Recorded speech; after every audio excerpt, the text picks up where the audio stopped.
Good morning बच्चों, hope you are all doing well. चलो हम कंटिन्यू करते हैं हमारी part 2 of the structure of an atom की जो सीरीज चल रही है। In the previous video, I mean part 1, we had an introduction to atom. In this video particularly we are going to learn about the structure of an atom and its subatomic particles, that is electron, proton, neutron, all its properties.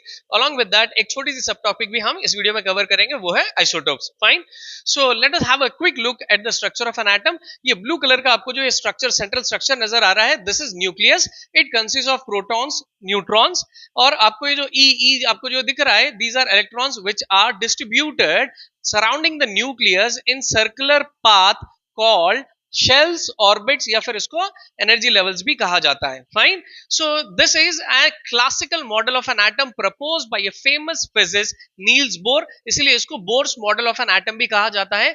Anyways, this is an outdated model, but still हम simplicity के लिए, beginner students के लिए, आपके लिए, पहली बार जो बच्चे ये सीख रहे हैं कॉन्सेप्ट, उनके लिए इसको यूज करते हैं ताकि बच्चे विजुअलाइज कर सके कि how do electrons move around the nucleus. Fine, anyways, जो modern atomic theory hai, I mean like quantum mechanical model of atom, we are going to learn in the future videos for sure, right? So abhi hum shuru karte hain properties of three subatomic particles. Let's begin with, तो अगर हम शुरू करते हैं location of neutron, ठीक है, ये देखिए कि न्यूट्रॉन कहाँ है, कि neutron, this n stands for neutron, p stands for proton, तो we find the neutron within this blue circle, that is nucleus, ठीक है। so let's write कि it is found in nucleus, right. चलिए अब आती है बारी location of proton. What you see, protons, protons are also found within the nucleus, ये भी न्यूक्लियस में होते हैं, ठीक है। Now coming to the electrons, where do you see electrons? Electrons are distributed around the nucleus in circular paths, okay, circular path. ये जो black colour के जो लाइन है ना, मैं इनकी बात कर रहा हूं, ये पाथ, तो ये पाथ को शेल या ऑर्बिट या फिर एनर्जी लेवल कहा जाता है। Okay, let's write it as orbit, ठीक है। Electrons are found in the orbits. Now let me make it clear, देखिए यहां पे देखो, आपको सिर्फ 2 protons, 2 neutrons and so many electrons दिख रहे हैं। This is not correct, okay. Just मैंने ये स्पेस फिल करने इतने सारे इलेक्ट्रॉन्स उतारे क्योंकि I can not draw more number of neutrons and protons because space is not sufficient. मानो अगर यहाँ पे 2 प्रोटॉन्स है तो यहाँ पे 2 ही इलेक्ट्रॉन्स होनी चाहिए। अगर मानो कि यहाँ पे इतने सारे इलेक्ट्रॉन्स है तो यहाँ पे इतने सारे प्रोटॉन्स भी है। Due to space restriction I could not draw it. Fine, now if we talk about the mass of the subatomic particles, that is electron, proton, neutron, this is expressed in terms of AMU, where AMU stands for atomic mass unit, ठीक है।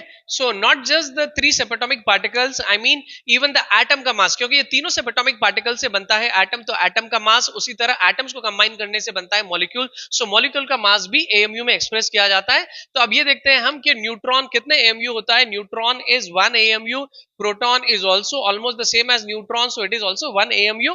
अगर इसको हमारे हमारे simplicity के लिए अगर हम समझना चाहते हैं कि AMU कितना होगा, so it is approximately 1.66 into 10 power minus 24 grams, ठीक है। Now coming to the AMU, that is mass of an electrons. Electrons are very small particles compared to the protons and neutrons. ये बहुत छोटे होते हैं। It is said that they are nearly 2000 times smaller. Fine. If we compare, proton, neutron to a football, the electron would be size just of a marble. Right, so exactly अगर हम इसको लिखेंगे तो इसका मास होगा 1/1836 AMU, right? So by this we can understand that it's so small, then most of the mass of an atom lies within an nucleus, क्योंकि nucleus is made up of protons और neutrons, तो atom का सभी मास यानी कि 99.9% of the mass of an atom is concentrated in the nucleus, ठीक है। Now coming to the charge, right? Charge of a neutron doesn't have any charge, they are considered to be neutral, ये electrically neutral होते हैं। Fine, charge ये subatomic particles की एक property है, ये कोई किसी भी तरह का चार्ज कैरी नहीं करते हैं, right? Now coming to the protons are positively charged particles while electrons are negatively charged particles. एक चीज आप याद रखिए कि मैथमेटिक्स का पॉजिटिव और नेगेटिव से इनको कोई लेना देना नहीं है। एक्चुअली ये जो दोनों के चार्जेस है दे एग्जिबिट अपोजिट बिहेवियर्स, इनके बिहेवियर्स डिफरेंट होते हैं, यानी कि इसको हम आगे एक्सप्लोर करेंगे, यानी अट्रैक्शन रिपल्शन। तो इस फॉर दैट रीजन हम इसको पॉजिटिव और नेगेटिव कहते हैं। नाउ कि प्रोटॉन का चार्ज कितना होगा, it is plus 1.602 into 10 power minus 19 कोलुम्स। ठीक है, कोलुम्स is the unit of charge, क्योंकि protons and electrons they both carry charges, but ये charges opposite होते हैं। so और ये charge का unit है coulombs। तो ये हो गया प्रोटॉन का चार्ज। उसी तरह इलेक्ट्रॉन का चार्ज भी सेम होता है, बट इतना डिफरेंस होता है कि ये नेगेटिव होगा। It will be minus 1.602 into 10 power minus 19 coulombs। ठीक है, तो this was the charge, right? With this we can say that the charge of the protons is the charge of the nucleus, क्योंकि nucleus में protons और neutrons होते हैं। As we know that कि neutrons are neutral, इनका कोई charge नहीं होता है। तो अब प्रोटॉन्स का चार्ज जैसा कि पॉजिटिव है, सो ये न्यूक्लियस का charge is also positive and the charge of an electrons is negative. Fine. अगर हम बात करते हैं इन तीनों सबएटॉमिक पार्टिकल्स की, इसमें हम प्रोटॉन से स्टार्ट करते हैं, क्योंकि प्रोटॉन का नंबर हमेशा फिक्स्ड होता है। I mean number of protons with in an atom is always the fixed, it does not change. Unlike कोई एक एटम दूसरे एटम से जब कंबाइन होता है तो इसके नंबर ऑफ इलेक्ट्रॉन्स इंक्रीज हो सकते हैं, डिक्रीज हो सकते हैं based on the reaction, but proton का number is always the same.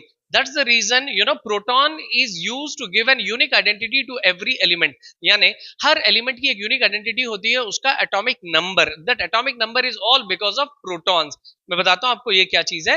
जिस तरह आपका रोल नंबर आपकी यूनिक आइडेंटिटी होती है, आपका रोल नंबर किसी दूसरे फ्रेंड के साथ सेम नहीं होता है, उसी तरह एवरी एलिमेंट की एक यूनिक आइडेंटिटी होती है जिसको हम कहते हैं atomic number. And this atomic number is because of number of protons. I will give you an example. See कि यहां देखिए, अगर हम नाइट्रोजन, कार्बन और बोरॉन, अगर हम ये 3 एलिमेंट्स लेते हैं तो इनके एटॉमिक नंबर्स हो गए 5, 6 एंड 7। यहां पे हमने अगर सबस्क्रिप्ट लिखा है on the left, it means it is the number, I mean number of protons, ये एटॉमिक नंबर कहा जाता है। अगर वही सबस्क्रिप्ट हम यहां लिखते हैं तो इसको बोलते हैं हम नंबर ऑफ एटम्स।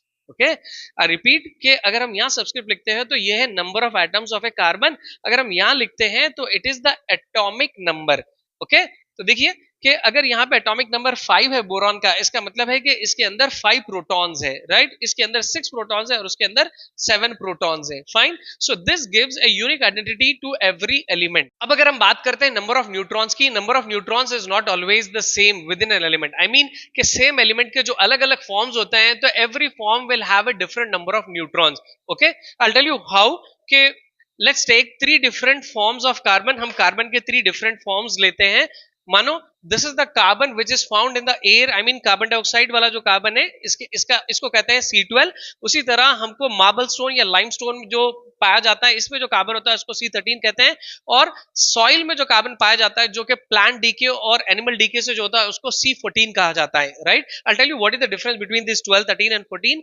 इन सभी का एटॉमिक नंबर 6 होता है। ओके, क्योंकि atomic number is a unique identity. Atomic number comes from the number of protons. Number of protons change नहीं होते, इसीलिए ये तीनों का एटॉमिक नंबर सेम है।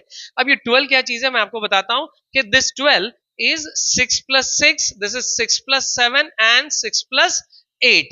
Okay, can you guess what is this 6? This 6 is the number of protons and this 6 is the number of neutrons. Okay, ये जो 12, 13, 14 है, ये एटॉमिक नंबर नहीं है भैया। Okay, atomic number is this blue one. ये जो 12, 13, 14 है, इसको मास, एटॉमिक मास यूनिट्स है ये। ठीक है, सो AMU, I mean like 12 AMU carbon के अगर हो रहे हैं, तो इसका मतलब इसके अंदर 6 प्रोटॉन्स है और 6 न्यूट्रॉन्स है। ओके, यहाँ पे देखिए इसके 13 AMU is because of 6 protons and 7 neutrons, 6 protons and 8 neutrons. So you can see that कि within the same element, यानी कार्बन सेम एलिमेंट है बट कार्बन के डिफरेंट फॉर्म्स है, तो हर फॉर्म में number of neutrons is different. Okay, that's the reason we don't take the number of neutrons to be the unique identity, क्योंकि unique identity नहीं बन सकती कि नंबर ऑफ न्यूट्रॉन्स चेंज होते हैं, whereas the number of protons is fixed। इसीलिए हम atomic number के लिए नंबर ऑफ प्रोटॉन्स को ही चूज करते हैं। Now coming to the electrons, के नंबर ऑफ इलेक्ट्रॉन्स भी चेंज होते हैं। जिस तरह मैंने बताया आपको कि एक एटम जब दूसरे एटम से रिएक्ट करता है, तो sometime it can gain electrons और sometime it can lose electrons। तो atomic, I mean इलेक्ट्रॉन का नंबर इंक्रीज या डिक्रीज हो सकता है। ओके, वो कैसे, मैं आपको नेक्स्ट वीडियो में इन डिटेल बताऊंगा कि हम नेक्स्ट वीडियो में और 2 प्रॉपर्टीज भी पढ़ेंगे, क्योंकि ये वीडियो लॉन्ग हो रही है, राइट?